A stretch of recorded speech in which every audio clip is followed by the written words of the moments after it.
In this video, I'm going to show you how to place a limit order on TradingView. So the first thing you want to do is you want to go to tradingview.com and you want to open up your charts over here. And then once you do that, you want to make sure you are connected to your broker. Now we can do this down here at the bottom. I'm currently connected to my paper trading TradingView account over here, but of course you can connect to any broker you would like.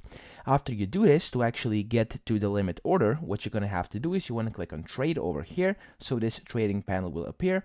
And then after you've selected whatever you want to trade over here, you can then just go ahead and click on order over here, and you have three options. The second one here in the middle says limit, so you want to click limit, and then here you can then set your limit order. So we can set the price, ticks, units, margin in USD, and then you can set a stop loss or take profit if you want to, and then you can of course see your order info down here, and you can just click and buy like this, and you've successfully placed a limit order on TradingView.